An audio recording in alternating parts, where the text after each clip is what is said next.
కీర్తన గ్రంథంలో చాలా ప్రశంసనీయంగా చెప్పబడిన సంగతి మనకు పరిచయం. దిస్ గాడ్,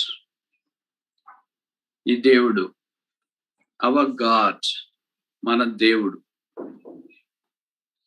నా సదాకాలం, లాస్ట్ ఇయర్ మాత్రమే కాదు, ఇయర్ మాత్రమే కాదు, సదాకాలం మనకు దేవుడై ఉన్నాడు. ఎలాంటి దేవుడినా 5 విషయాలు వాక్యంలో నుండి మనం చూడటానికి ప్రయత్నం చేస్తాం. 1 Peter chapter 5 verse 10. పేతురు రాసిన మొదటి పత్రిక 5వ అధ్యాయము 1 Peter chapter 5 verse 10. పేతురు రాసిన మొదటి పత్రిక 5వ అధ్యాయము 10వ వచనములో ఆ దేవుని యొక్క ఒక లక్షణం, తన నిత్య మహిమకు క్రీస్తునందు మిమ్మల్ని పిలిచిన సర్వకృపానిధి యగు దేవుడు, గాడ్ ఆఫ్ ఆల్ గ్రేస్. కనుక ఈ దేవుడు ఏ దేవుడు అంటే God of all grace. All ఒక రకమైన కృప మాత్రమే కాదు, మనల్ని కృప ద్వారా ఆయన రక్షించినాడు, కృప ద్వారా కొనసాగిస్తున్నాడు, కృప ద్వారా నడిపించి సహాయం చేస్తున్నాడు. అందుకే పౌలు అన్నాడు, మనం ఏమై ఉన్నామో అది దేవుని కృపే. కృప ద్వారా మనం రక్షించబడ్డాము, అది దేవుని వరమే, అది ఉచితం. ఆయన కృప చూపించడం కొరకై మానవుడికి భూమి మీదకి దిగి వచ్చినాడు. అందుకే పౌలు కొరింథీయులకు రాస్తున్నాడు, మీరు మన ప్రభువైన యేసుక్రీస్తు కృపను గురించి ఎరుగుదురు కదా. ఎక్కడ ఇంక వేరే మాటలు, మీరు మన ప్రభువైన యేసు ప్రభు ప్రేమను గురించి ఎరుగుదురు కదా అని రాయలేదు, దీర్ఘశాంతం గురించి ఎరుగుదురు కదా అని ప్రశ్నించలేదు, దయ గురించి ఎరుగుదురు కదా అని ప్రశ్నించలేదు. మన పౌలు పత్రికలు ఆయన కృపతో నింపబడ్డాయి. అందుకని మీరు మిగతాది ఎరగక మునుపు దేవుని కృపను గురించి ఎరుగుదురు కదా. ఏంటి, what is that grace, what is the definition of grace? అక్కడ ఆయన రాస్తాడు, ఆయన ధనవంతుడయ్యుండియు ఆయన దారిద్ర్యమును బట్టి మన ధనవంతులుగా చేయట కొరకు, మన కొరకు ఆయన దరిద్రుడాయను. 2 Corinthians chapter 8 verse 9. కనుక ప్రభు యొక్క కృప అనంతమైన దేవుణ్ణి, అమర్థుడైన దేవుణ్ణి సామాన్యమైన స్థితిలోనికి తీసుకుని వచ్చిందని వాక్యం మనకు జ్ఞాపకం చేస్తుంది. ఆ కారణాన ఆ కృప యేసుక్రీస్తు ప్రభువైన తీతు పత్రికలో పౌలు జ్ఞాపకం చేస్తున్నాడు. సమస్త మనుషులకు రక్షణకరమైన దేవుని కృప మనకు ప్రత్యక్షమైనప్పుడు. అందుకే మరే దగ్గరికి కూడా గాబ్రియల్ దూత వచ్చి ఇలాగన్నాడు, దయాప్రాప్తురాలా నీకు శుభం, దేవుని వల్ల నీ కృప పొందినావు.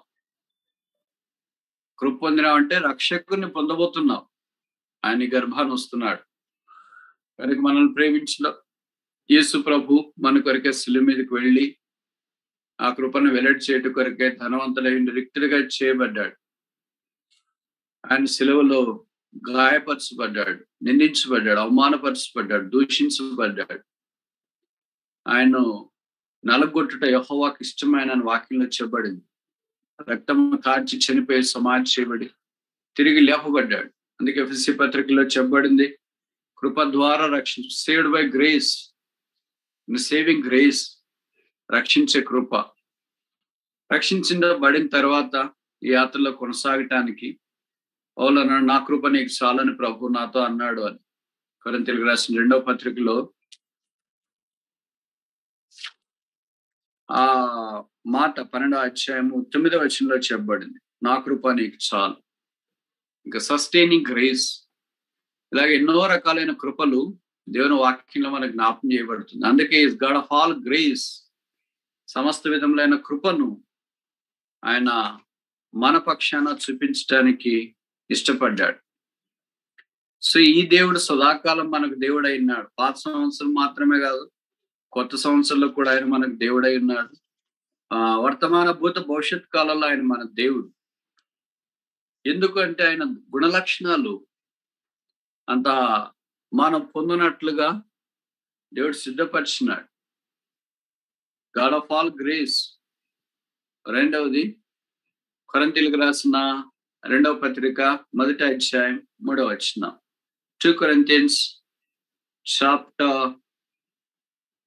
1 verse 3. 2 Corinthians chapter 1 verse 3. కనికరము చూపు తండ్రి, సమస్తమైన ఆదరణ అనుగ్రహించు దేవుడు. Note this praise. దేవుడు, God God God. What God? God of all comfort. సమస్త ఆదరణ అనుగ్రహించు దేవుడు. ఆదరణ లేకుండా సంవత్సరం అంత ఉన్నారేమో, బహుశా మీకు ప్రియమైన వారిని కోల్పోయినారేమో, లేకపోతే అనారోగ్యంతో బాధపడ్డారేమో, లేదా ఒంటరిగా మిగిలిపోయి ఆదరణ లేకుండా ఉన్నారేమో, ఉద్యోగం లేకుండా ఉన్నారేమో, ఇలాంటి ఇబ్బందికరమైన పరిస్థితుల్లో మీరు ఉన్నారేమో.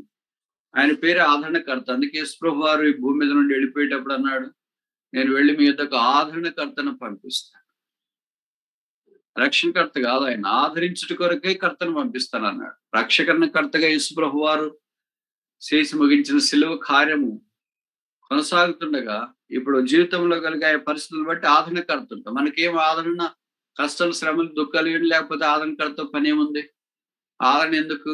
ఆదరణ లేకపోతేనే ఆదరణకర్త అవసరం. మరి యేసుప్రభువుని నమ్ముకున్న తర్వాత మన కష్టాలు, శ్రమలు ఇవన్నీ రావు అనేది వాస్తవం. అయితే ఆదరణకర్త మనకు అవసరం లేదు. So many people say in the prosperous gospel that once you believe the lord Jesus Christ you will never go through any pain, any sorrow, any sickness. If that is truth, I would like to ask you a simple question. If that is true, why is the spirit of comfort? Why this God of all comfort has to exist? He should not be a God of all comfort. He should be a God of all goodness, not the comfort. Who needs comfort? ఎవరికి ఆదరణ కావాలా? ఆదరణ కోల్పోయిన వారికి ఆదరణ కావాలి. మరి ఆదరణ కోల్పోతేనే కదా ఆదరణకర్త మనకు వచ్చేది. ఆదరణ కోల్పోయే పరిస్థితులు ప్రభువుని నమ్మిన తర్వాత కూడా వస్తాయని దీని ద్వారా మనకు అర్థమవుతుంది కదా. కనుక don't be carried away by wrong teaching and fallacy and dubious presentation of the gospel. Know that once you believe the Lord Jesus Christ, there is a passage, there is a path, there is a valley called valley of tears, valley of sorrow, valley of suffering, valley of death even. దావీదు చెప్పాడు కదా 23వ కీర్తనలో, గాఢాంధకారపు లోయలో నేను సంచరించిన. తెలుగులో గాఢాంధకార, valley of darkness అని. English లో ఏముందంటే వ్యాలీ ఆఫ్ డెత్, మరణాంధకారంలో. రక్షించబడిన వ్యక్తి అక్కడ దాకా వెళ్తాడా? లోయ దాకా వెళ్తాడా? కొండ మీద ఉండాలి కదా ఎప్పుడు. లోయలోకి ఎందుకు వెళ్ళాడు? ప్రభు అలాంటి మార్గాలు కూడా తీసుకుని వెళ్తాడని దీని ద్వారా మనకు స్పష్టత అవుతుంది. అందుకే ఆయన ఆదరణకర్తగా తాను బయలుపరుచుకున్నాడు. గాడ్ ఆఫ్ ఆల్ కంఫర్ట్ అని వాక్యంలో మనం చూస్తున్నాం. కనుక ఈ సంవత్సరం వచ్చే సమస్యల్లో, పోరాటాల్లో, ఏ పరిస్థితిలో ఉన్నా దేవుడు ఆదరిస్తాడని మనం గుర్తుపెట్టుకోవాలి. గత సంవత్సరం అంతట్లో కూడా రకరకాల పరిస్థితుల్లో, కన్నీటిలో, వేదనలో, కృంగదల్లో, అవమానాల్లో ఆయన మనకు ఆదరించినాడు. మనం ఏడ్చినప్పుడు మనకు దగ్గరుండి ఎవరు సహాయం చేసేవారు లేకపోయినా, మన కన్నీరు తుడిచేవారు లేకపోయినా, మన గాయాలు కట్టేవారు లేకపోయినా, మనకు నాథుడు అనేవారు లేకపోయినా, ఆయన నాథుడుగా, లోకనాథుడుగా, సర్వలోకనాథుడుగా, జగద్ రక్షకుడుగా మనతో పాటు ఉండి మన కన్నీరు తుడిచి మనకి ఆయన సహాయం చేస్తూ వచ్చినాడు. కనుక ఈ దేవుడు సదాకాలం మనకు దేవుడు అయినాడు. ఆ దేవుని మనం ఆరాధించడం కొరకే చేరి వచ్చినాం. ఆ దేవుని యొక్క గుణలక్షణాల ద్వారానే ఈ దినాన్ని మనము సృజనమై కొనసాగించబడుతున్న మన సంగతి గుర్తించాలి. తర్వాత మూడవది ఎఫెసీ పత్రిక 1వ అధ్యాయం 1వ వచనం. Ephesians chapter 1 verse 3. ఎఫెసీ పత్రిక 1వ అధ్యాయము 3వ వచనం. Ephesians chapter 1 verse 3. ఎఫెసీ పత్రిక 1వ అధ్యాయం 3వ వచనం. మన ప్రభువైన యేసుక్రీస్తు తండ్రియగు దేవుడు స్తుతించబడునుగాక. వాయ్ ఆయన క్రీస్తునందు పరలోక విషయంలో ఆత్మ సంబంధమైన ప్రతి ఆశీర్వాదము, సమస్త ఆశీర్వాదము, ప్రతి ఆశీర్వాదము, అన్ని ఆశీర్వాదాలు, ఇవన్నీ తెలుగులో వాడబడిన ఆ పదాల యొక్క ప్రయోగం. వీళ్ళు చాలా మంది అమెరికాలో ఉన్నారు కదా, బహుశా మీరు తెలుగు మర్చిపోయింటారేమో. ఇక్కడ జ్ఞాపకం చేయబడేది ఏంటంటే పరిశుద్ధాత్మ దేవుడు తెలుగులో రకరకాల పదాలు ప్రయోగించడానికి తెలుగు పండితులకు బహుశా స్వేచ్ఛ ఇచ్చినాడంటే తప్పు కాదేమో. ఇంగ్లీష్ లోనైతే ఆల్ అనే ఒకే పదంతో అన్ని కొట్టిపడేసినారు. ఎందుకంటే ఇంకా అంతకంటే ఎక్కువ పదం వాళ్ళకి కనిపించలేదేమో. ఆల్ఫాబెట్స్ తక్కువ ఉంటాయి కదా దాంట్లో, 26 అంటారుగా. మరి తెలుగుకి వచ్చేటప్పటికి ఆల్ఫాబెట్స్ అక్షరమాల దాదాపు 54, 56 అని అంటారుగా.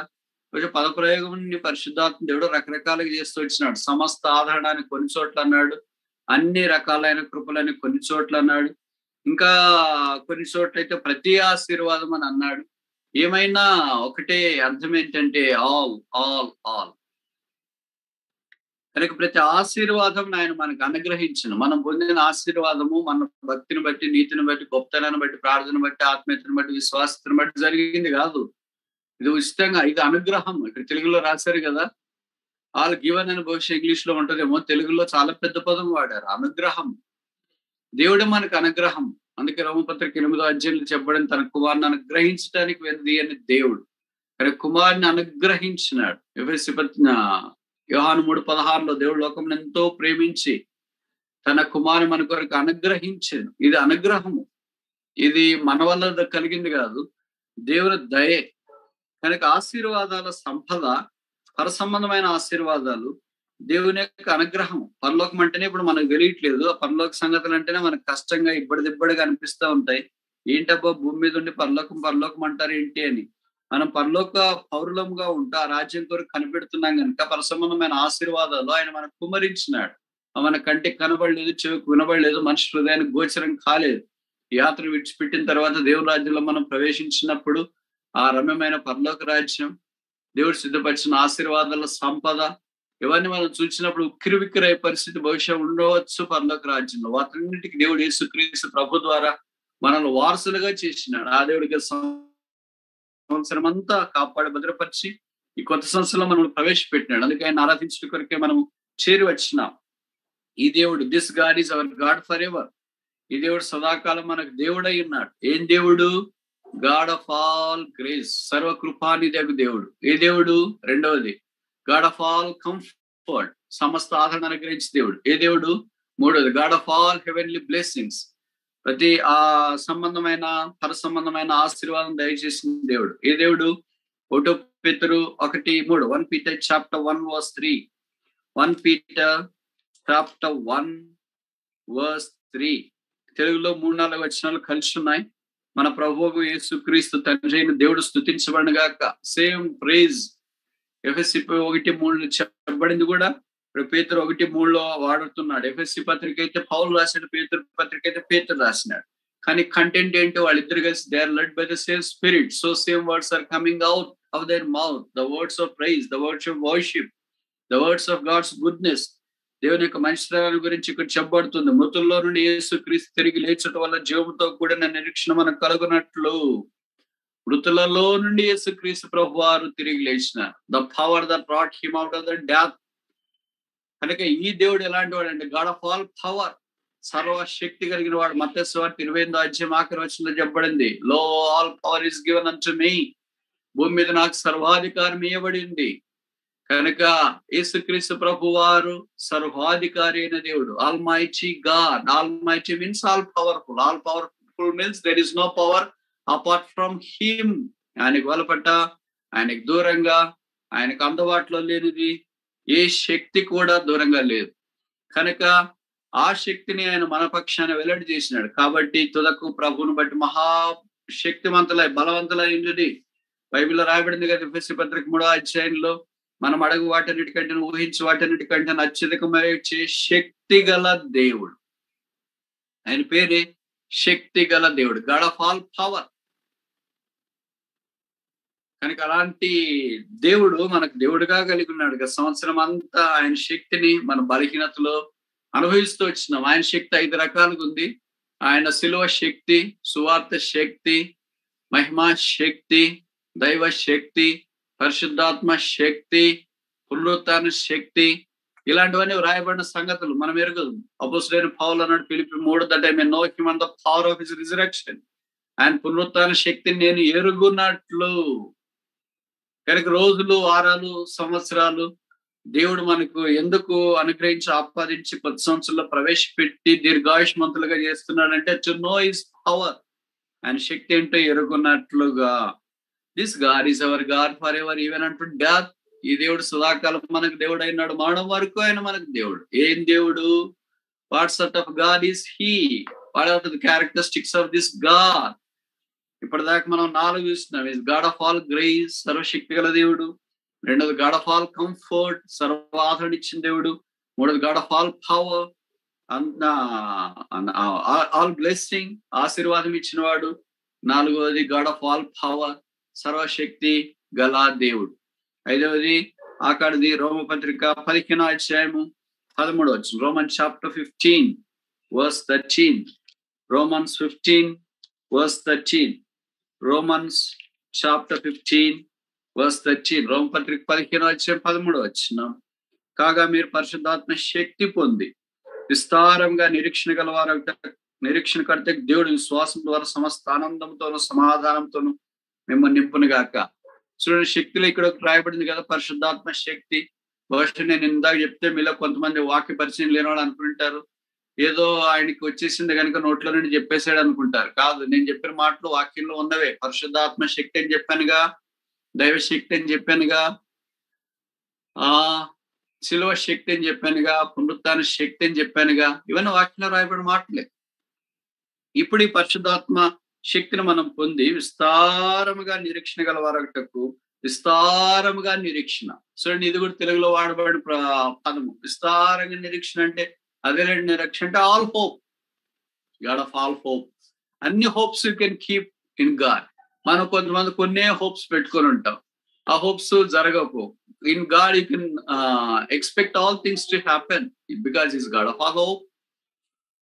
విస్తారమైన నిరీక్షణ ఆయన మనం ముంచటి కొరకు ఆయన నిరీక్షణ కర్తగా ఈ భూమి మీదకి దిగి వచ్చినాడు కనుక ఇంత విస్తారమైన కృపా కనికరం గల దేవుడు పాపాత్మమైన మనల్ని ప్రేమించి మన కొరకై భూమి మీద మానవుడిగా శరీరుడిగా ప్రత్యక్షమై రక్తము కార్చి చనిపోయి సమాజ చేయబడి తిరిగి లేకపోవడం ద్వారా పాపలమైన మనల్ని అంగీకరించి కుమారులుగా కుమార్తెలుగా చేసుకుని ఈ దైవత్వంలోనికి మనం తీసుకుని వచ్చటి కొరకై ఈ దేవుడు మనకు మానవుడిగా ప్రత్యక్షమయ్యాడు. అందుకే దైవభక్తిని గురించిన మర్మం గొప్పది.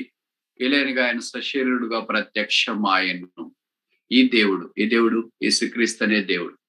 పౌలు తిమోతికి రాస్తున్నాడు, దేవుడు ఒక్కడే, దేవునికి నరులకును మధ్యవర్తి ఒక్కడే, ఆయనే క్రీస్తు యేసు అని అన్నారు.